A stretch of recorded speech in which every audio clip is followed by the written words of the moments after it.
Yan, so itong EcoBoost naman, Phantom Purple guys, hindi galing sa ating unit.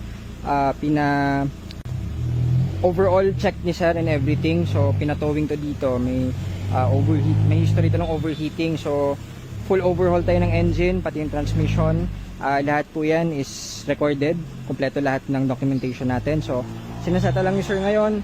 Ito is, sabi niya kasi meron siyang isang Suzuki na parang yung wagon ata yun, yung mga galing Davao guys. So yun yung extra car ni sir, yung ginagamit niya. Sabi niya iba pa rin daw talaga yung Ford. So worth the dun sa maintenance and everything. So iba kasi talagang comfort guys ng Ford. So ayun, so release natin to, ready to go na, hindi na lang natin napalinisan, pero lahat is all good and tested na rin to. Engine and transmission, kompleto po yan.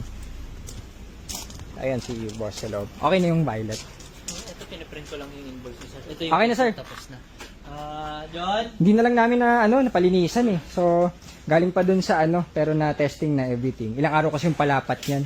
Medyo kasi kapag yun nga bagong overhaul, kailangan pulido yung yung engine. Kaya medyo natagalan tayo dun sa Pero hindi na siya nag-ooperate. Wala sir. Parang bago yung engine nyo. Tsaka hindi lang siya, kumbaga, yung mga ganyan kasi, hindi lang siya yung parang bago, yung inaano pa siya. Actually, kapag inano kasi yan, yung full overhaul and minachine shop, mas matibay pa yan actually.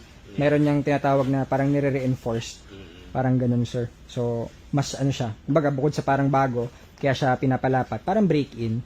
So, mas matibay siya. Kaya kahit i-drive nyo na. Pero for now, medyo konting alalay lang. Siguro, maximum na mga 80 sa highway. So, huwag nyo muna masyadong yung birit-birit. Oo, yung bigla. So, mga after 2 weeks yan, pwede na siguro. 2-3 weeks.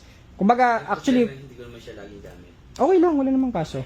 Oo. Ano lang yun, kumbaga safety precaution lang. Kumbaga sa amin is in-insure na namin na kaya nga siya matagal pinapalapat para sigurado na pwede nyo nang magamit.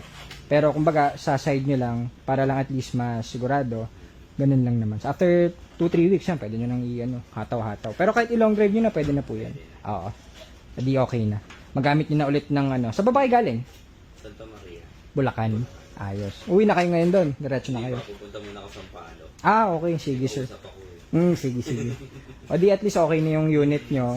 Pero yung Suzuki nyo, gamit nyo pa rin. Tinatawag na ako. Kasi next, baka by July, lalabas na ako ng bago. Yun, no? So, hinihintay nyo lang pala yung bago nyong unit. Oo, hinihintay ko. That is yung nyo, fiesta Hindi nyo. kasi ito pagagamit ko sa anak ko. Okay. I see. Pag Mag-enjoy siya nun, sir, kasi turbo. So, ang sarap i-drive niyan, EcoBoost. Sarap humataw.